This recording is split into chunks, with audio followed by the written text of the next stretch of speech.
박준규의 브리핑 6, 내신문 박준규 기자 전화 연결되어 있습니다. 안녕하세요. 안녕하세요. 예, 문재인 대통령 지지율이 굉장히 오랜만에 50%를 넘었습니다. 예, 이 추세적으로 좀 상승하는 이 분위기였는데 계속 50% 밑부분에서 머물렀었거든요. 예, 예. 네, 이번 주 23일, 25일 그 3일간 조사를 보니까 52.5%까지 이제 상승해서 예. 50%를 넘어섰는데 이게 1년 2개월 만이에요. 예. 2018년 11월 이후에 최고치니까 예. 상당히 그 오랫동안 40%대에서 머물다가 이번에 이제 50%대를 넘어선 거죠. 그렇군요. 자, 50%가 넘은 것도 오랜만이고 긍정평가가 50% 넘은 거는 지난 8월이라고 지금 하네요. 예, 그렇죠.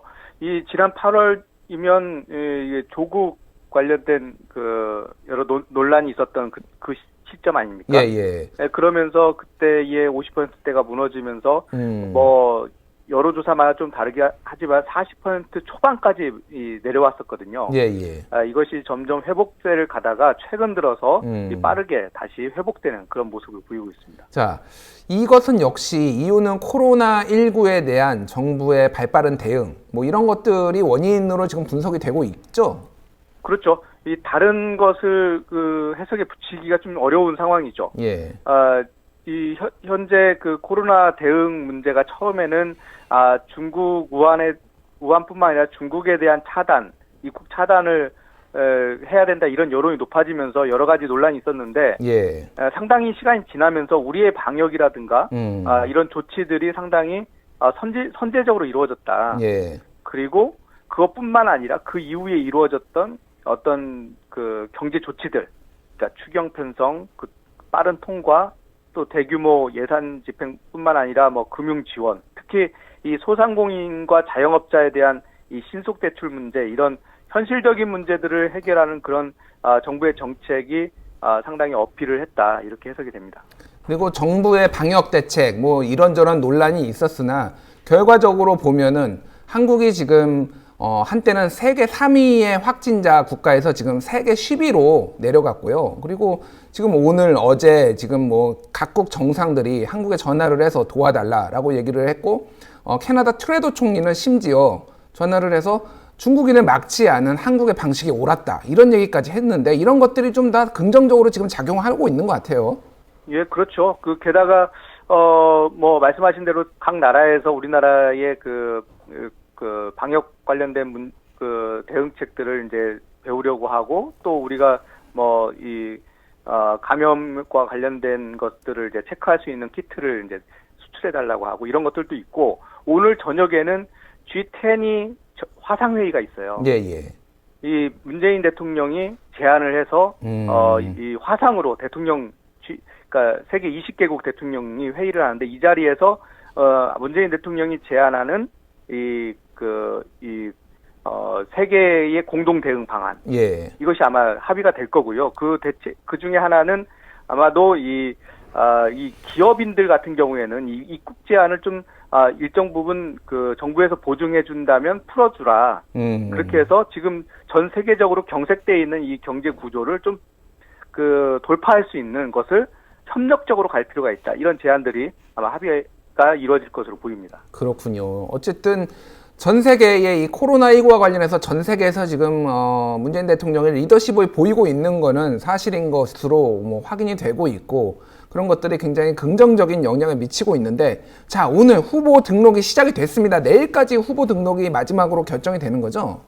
예, 그렇죠. 내일 오후 6시까지 이제 후보 등록이 마감이 되고 그때의 이제 기호도 6시가 끝나면서 아마 발표가 될 건데요. 지금 가장 큰 관심은 역시 비례 부분에서 어느 쪽이 상위에 오를 것이냐 이 부분일 텐데 아직까지 미래 한국당과 더불어시민당에서는 추가적으로 더 받을 계획이다 이렇게 발표하고 있어서 예. 내일까지 몇 명이 더 들어가느냐에 따라서 이 순위가 또 달라질 수 있습니다. 그렇군요. 이게 저는 이거를 상황을 보니까 예전에 학력고사 시절에 선지원 후시험 제도가 있었는데 예. 막판까지 눈치 싸움 벌이면서 창구 앞에서 예. 막 기다리다가 경쟁률이 어떻네 하면서 이렇게 하는 지금 그런 느낌이에요. 지금 마지막까지 영입을 해가지고 지금 오후 6시쯤에 지금 내일 넣겠다는 거 아닙니까? 각 정당이. 그러니까 그게 저도 취재를 해보니까 6시에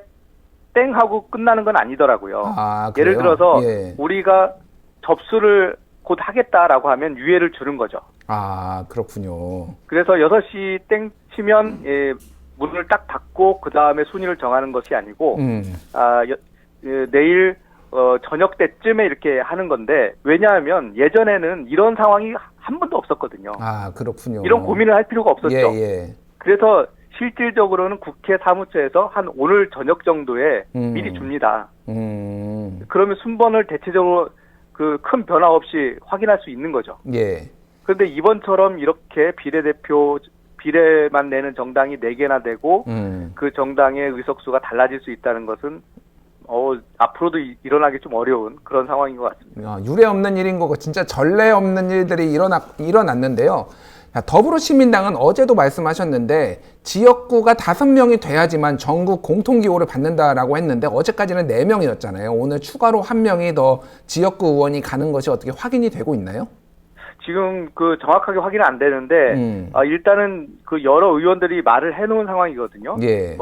그래서 그리고 그분들은 이해찬 대표하고 만났기 때문에 상당히 갈 가능성이 높아서 현재 7명으로 지금 예상이 되고 있는데 플러스 1명 더 얘기를 하거든요. 왜냐하면 그렇게 돼야 정의당보다 앞서서 갈 수 있기 때문에 아마 거기까지는 어떻게든 해보려고 하지 않을까 싶습니다. 그렇군요. 어쨌든 지역구 5명을 넘겨서 그렇게 되면 이제 3번이 유력하게 된 거죠. 더불어시민당은 3번이 유력한 거고. 번호는 좀 다를 수 있는데 세 번째 링크가 되는 거죠. 세 번째 링크가 되는. 알겠습니다. 자, 총선 20일 정도 남았습니다. 역시 뭐 변수가 여러 가지가 있는데 코로나19 이게 가장 큰 변수인 것 같아요. 여전히.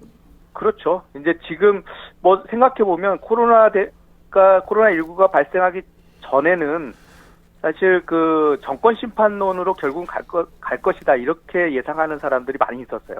물론 그때 당시에도 여론조사를 해보면 여당 지지론, 그러니까 다시 얘기하면 야당 심판론 얘기도 상당히 많이 있었지만 결과론적으로 선거 국면으로 들어가서 투표를 하게 되면 문재인 정부 3년 차이기 때문에 정권 심판론이 부각될 수밖에 없다 이렇게 예상이 됐었는데 이 코로나19 사태 이후로 이 정권 심판론이라는 얘기가 쏙 들어갔어요. 그렇군요.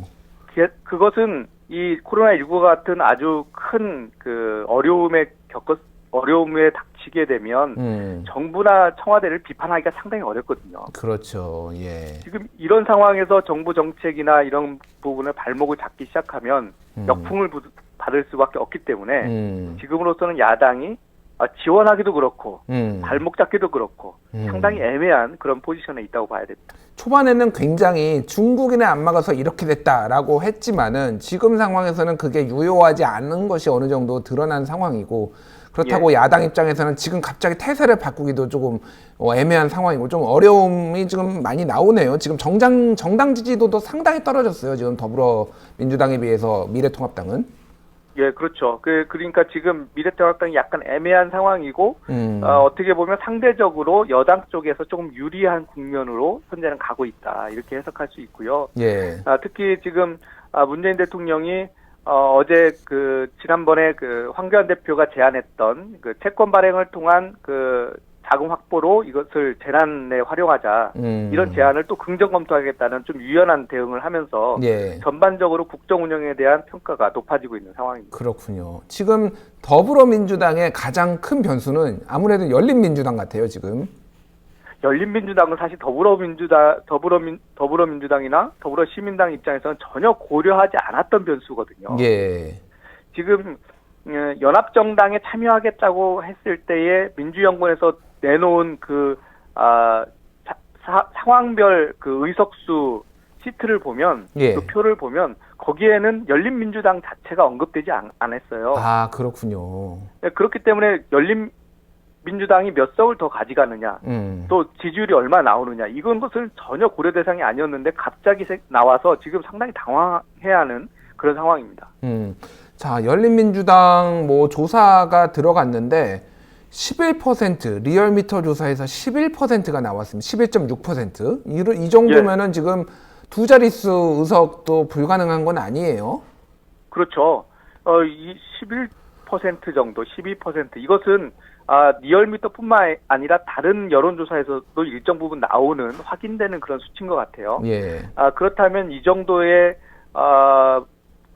어느 정도 그 탄탄한 두 자릿수 지지율이 나오게 되면 두 자릿수 의석도 가능하게 되기 때문에 그런 상황이 되면 그 두 자릿수나 되는 그 의석을 어디서 가져가느냐. 민주당 보기에는 이 더불어시민당에서 가져가서 결국은 민주당의 의석이 줄어들 가능성이 높다. 이렇게 보고 있는 거죠. 그렇군요. 어쨌든 지금 그래서 연일 선을 긋고 있습니다. 참칭 얘기가 나오면서 민주당 참칭하지 마라라고 했는데 최강욱 전 공직기강 비서관은 미래, 통합, 한국 이런 단어를 쓰는 정당이야말로 참칭하는 거지 우리는 참칭하는 거 아니다. 이런 얘기를 또 페이스북에 올리기도 했고요.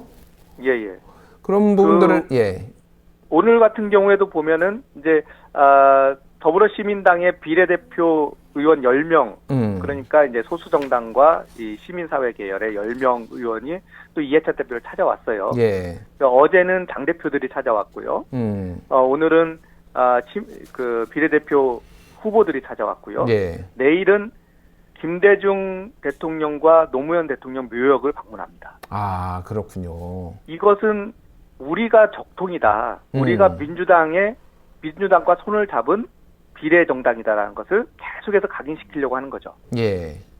그런 측면에서 보면 이 열린 민주당과의 차별화 이 부분에 매우 그 관심을 두고 그 포커스를 두고 움직인다고 볼 수 있습니다. 그렇군요. 아무래도 열린민주당 쪽에서는 어떤 방송에 자주 나왔던 분들이 좀 있어서 그리고 네. 뭐 개인적으로 유튜브 방송하는 분들이나 이런 분들이 많아서 대중적 인지도, 이 민주당 지지자들한테 대중적 인지도가 높다라면은 더불어시민당의 민주당 후보들 뭐 이런 분들에는 뭐 김대중 대통령 아들인 김홍걸 뭐 상임의장 이런 분들이 있으니까 좀 더 정통성을 강조하는 방향으로 좀 이 전략을 짜는 것 같아요.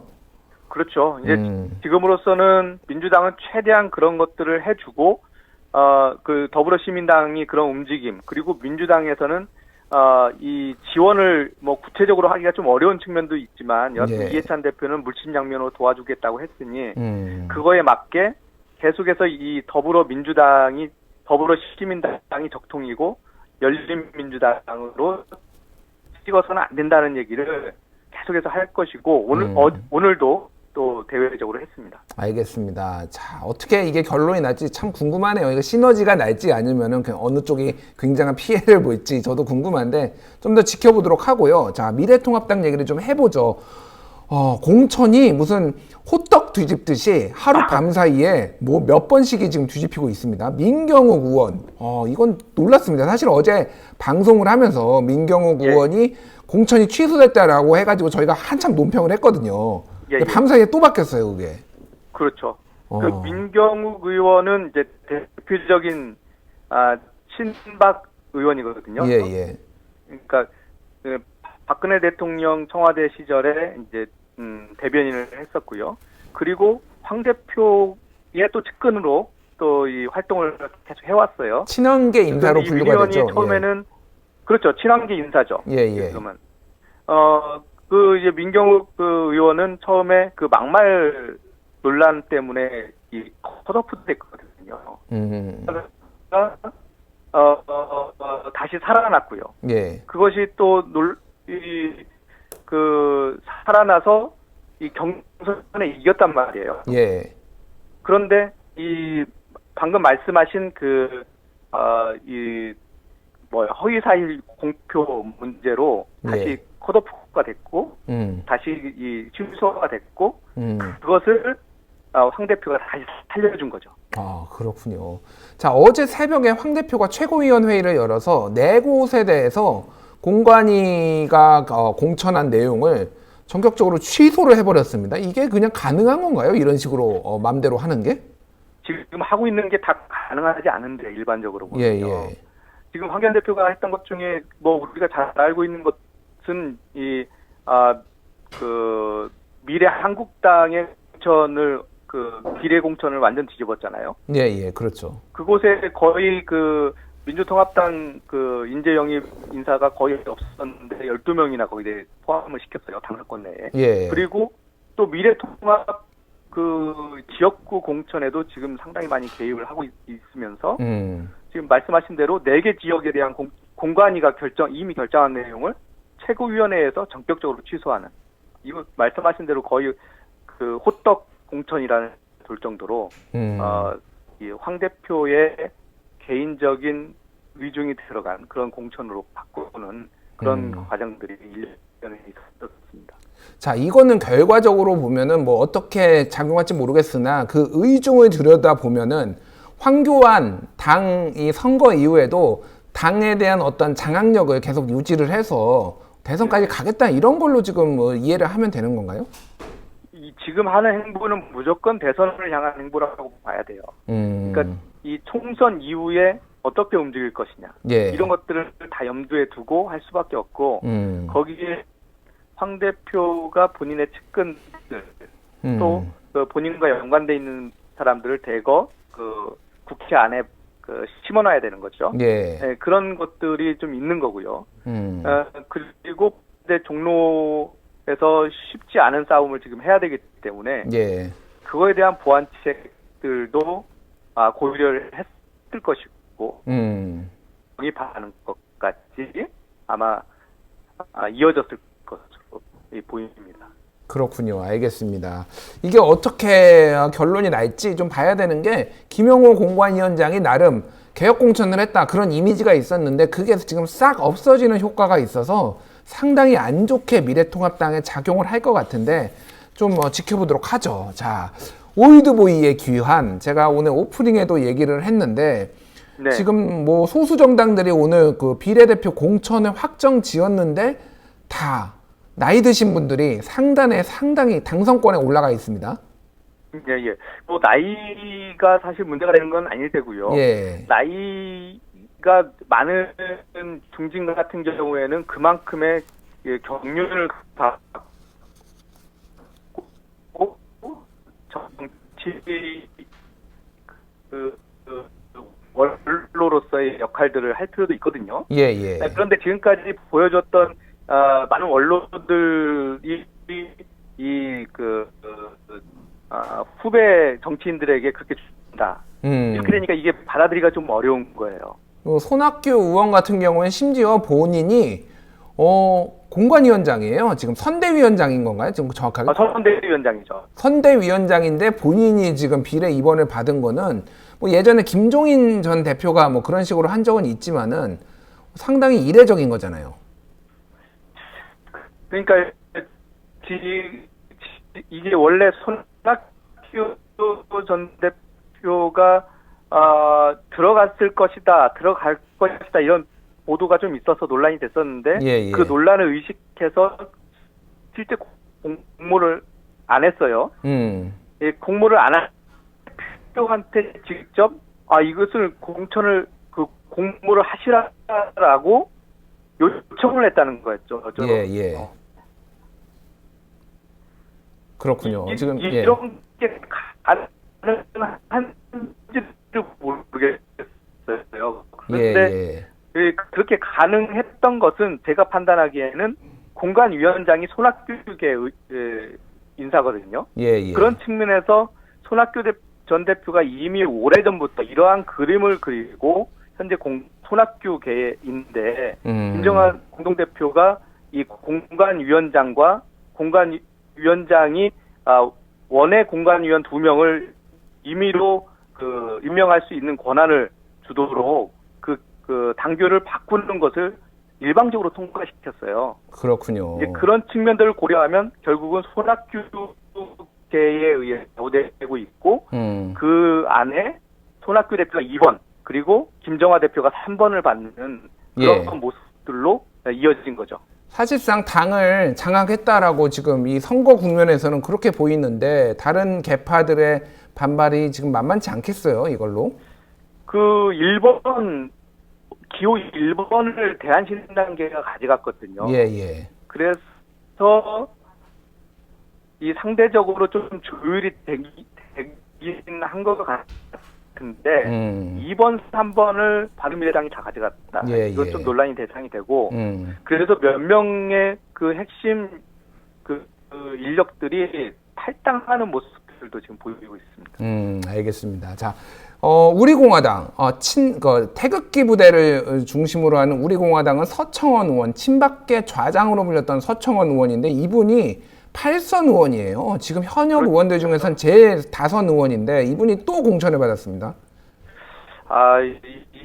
이분 원래 그래서 상당히 이게 그 우리공화당 내부에서 논란이 많이 있었는데요. 예. 지금 우리공화당이 그 서청원 전 대표를 이제 하자 말자 이런 것들 때문에 논란이 좀 있어서 분란도 좀 있었어요. 근데 예. 결국은 서청원 전 대표를 남성으로서는 1번, 그러니까 2번을 주면서 결과론적으로 보면 어떻게 보면 친박의 이름으로 이번 총선을 치르겠다는 의지를 보이는 거죠. 색깔은 분명히 하는 효과가 있었겠네요. 그렇죠. 예. 그래서 아마도 박근혜 전 대통령이 이제 옥중에서 다시 한번 총선에 개입할 여지가 있거든요. 그렇게 되면은 이번에 이 우리 공화당이 조금 더 많은 지지층들이 모일 가능성이 있고 그 3%를 넘게 되면 2번 정도까지 가능하거든요. 그렇군요. 그러면 서청원 의원이 8선에 이제 될 수 있는 거죠. 9선이 되는 거죠. 그러니까 만약에 되면 그렇죠, 9선이. 예. 자, 그런 상황에서 김종인 전 대표가 더불어민주당에서 지난 2016년 총선을 치른 김종인 전 대표가 지금 미래통합당으로 갔습니다. 근데 한번 거절을 했는데 뒤늦게 갔어요. 이건 무슨 의미로 해석을 해야 되나요? 항상 거절을 해요. 지금 예. 예전에 보면은 문재인 그 예전 대표 시절에도 집 앞까지 찾아갔었잖아요. 예, 예. 그때도 삼고초려 끝에 이제 모셔왔거든요. 그런 걸 보면은 그런 걸 좀 즐기는 게 아니신가 하는 생각도 드는데. 즐긴다. 예. 이 본인에 대한 이 필요성들이 느껴진 거죠. 근데 제가 알기로는 김종인 전 대표는 사실상은 조금 더 다른 그림을 그렸다고 해요. 예. 이제 그 전에 움직였던 걸 보면 지금 더불어시민당과 같이 있던 시대전환이라든가 이렇게 예. 젊은 층들에 의한 정치 혁신 이런 예. 것들을 고려했었는데 그런 게 이제 뿔뿔이 흩어지면서 이제 깨졌거든요. 그러면서 별로 그렇게 큰 그 기대를 안 했는데 예. 지금 본인 보시기에는 현재의 이 정국 그러니까 문재인 정부에 대한 비판적인 시각이 좀 높다 보니까 본인이 그것을 어떤 식으로든 실현할 필요가 있겠다 이런 생각을 갖고 적극적으로 미래통합당에 이번에 결합을 한 것으로 이렇게 판단이 됩니다. 자, 효과가 있을까요? 진짜 여러 번 효과가 있을까 의심을 가졌지만은 여러 번 성적으로 보여줬어요. 효과를 냈는데 이번에 미래통합당에 들어가서 미래통합당을 1당으로 만들 만한 파괴력이 있을지는 좀 굉장히 의문이에요, 사실. 그렇죠. 이 김 전 대표의 그 능력이라고 하면 좀 그렇지만 여하튼 많은 그 승부수가 예. 이 공천에 있었거든요. 예. 이 개혁 공천을 하면서 어떤 식으로든 개혁 공천이라는 이름을 붙여서 이 유권자들이 관심을 갖게 하고 표를 던질 수 있게 만드는 어떤 그런 전략적인 사고가 좀 있는 거죠. 그런데 이미 미래통합당은 지역구 선정이 끝났거든요. 예.